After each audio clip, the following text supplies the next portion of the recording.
Matrix. When I talk about the Matrix, I'm talking about the systems which have been created by society, which are deliberately designed to enslave. In the movie, the Matrix were used for our body heat, but here in this Matrix, were used for our efforts and our energies.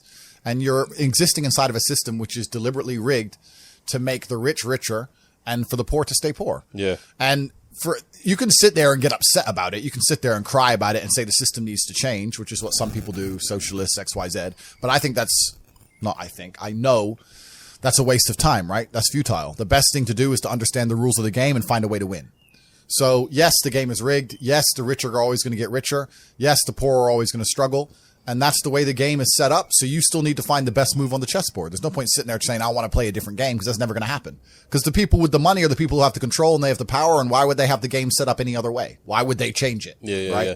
It's also the basic of economics. I think a lot of people don't understand the true basics of economics, and the basics of economics state that even giving money to the poor, that ends up back in the hands of the rich. There's no way to stop the rich getting richer. I've already explained this before, but I remember during COVID when they did the stimulus checks and they passed out all this free money to everyone, $1,000. In England, they gave a lot more money, but in America, everyone got like $1,400 each and everyone was happy about it, saying, oh, he's giving money to the poor. Yeah, but what do those poor people spend that money on? Amazon stock tripled because they all went to Amazon. Yep, so Jeff Bezos got richer, right? But the fact is that there's less companies than there are people. All those $1,400 checks amongst all those people at the bottom ended up in the hands of a few companies, and the rich got richer, and you can't stop it. Doesn't matter if those people invested their money. Doesn't matter if they bought stocks. Doesn't matter if they bought crypto. Doesn't matter if they bought a house, whatever. The people who have the assets and have the companies and have the control are always going to end up getting control of the currency, and they're always going to be richer. So that's kind of how it works. And it's getting worse and worse. It's have-nots and have-yachts. I always knew that the Matrix existed, and I always knew that the traditional systems and From what age did you know? Say again? From what age did you know? I always knew. Okay. I just knew. Even when I was going to school and they're sitting there going, you're not going to get a good job if you don't get good grades. I was the one sitting there going, you're a liar. Shut up. I just knew the teacher was lying. I knew school was bullshit. I knew college was bullshit. I knew university was a lie. I always knew it was a trick and a con. I didn't truly understand things to the level I understand them now. But I had an intrinsic understanding, and I think everybody does. If you're in a gas station and it's 3 a.m. and a Lambo pulls up and a guy gets out of it, you're thinking criminal, drug dealer, gangster. Yeah. You're not thinking, he has a uni degree. Because you're not going to think that. So when you see money, people don't even associate the money they see with university. But then they go, I want to make money, so I'm going to university. It doesn't make sense. It doesn't make sense at all. So I think everybody knows that the system and the path they lay out for you is not a path that's going to lead to where you want to be. And I didn't know what the other path was, but that intrinsic distrust for the system and that distrust for the things they wanted me to do made me search for other avenues. And then I found them, right? And if you speak to the people who are richest, if you speak to the people you know, this is for everyone at home as well. If you speak to the people you know who have the most money and go up to them and say, hey, what made you rich? None of them say school. Do any of them say school made me rich?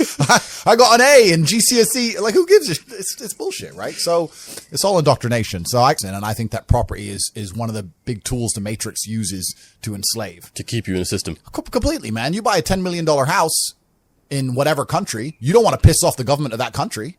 Yeah, but saying because you'll lose that house. Saying that, I know you bounce everywhere for different locations. Yeah. But what about buying houses in different locations? You still don't agree with that? Nah, because then you got a headache if you got to look after it. Now it becomes a job, right? Yeah. If I have a house XYZ, I got to make sure it's looked after, not broken into, the electricity's on, it's cleaned. I got to get someone on the ground. My assistant's got to deal with it. Now it's just got to be something to deal with. And once I got a bunch of money, what I really wanted more than anything was freedom. Thing earlier about property being a tool to the Matrix. If you buy a $10 or $20 million property under a government, you can't piss that government off. You can't disagree with that government. You can't, if the tax authority of that government says you owe them money, you better fucking pay it or you're going to lose that house, right? Yeah. If they say you better take an injection in your arm for the good of society, you better take your vaccine. You better put your mask on. You can't even get a parking ticket, my G.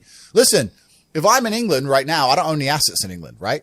And I pull up in the DBS. Have you ever seen James Bond look for parking? Me neither. No, fuck no. He parks up and gets out. That's what I do. Park up, boom, get out. I don't look for parking. They put a ticket on the DBS. Let's say I decide not to pay that, right? What are they going to do? I don't have any assets in the UK. They're going to make a bunch of letters, send it to a bailiff. Bailiff's going to drive around the UK. I don't even live here. Boom, it's over, right? If I had a £20 million house, eventually it's going to go, the £60 becomes 120, 120 becomes 240. Yeah, bailiff comes, $2,000, $3,000, boom, boom, boom. Gets to the point where they're going to take my £20 million house off me. Maybe it takes 3 years, but they will over a parking ticket.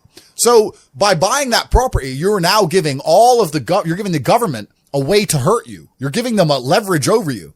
And I'm at the point of wealth now. I have enough hidden money where I don't want any government to have any leverage over me. I want a government to say, Andrew, we don't like you. And me say, get fucked. Safe. All right, I won't come then. Bye. And that's the problem with property. Property is a tricky one. I know you can make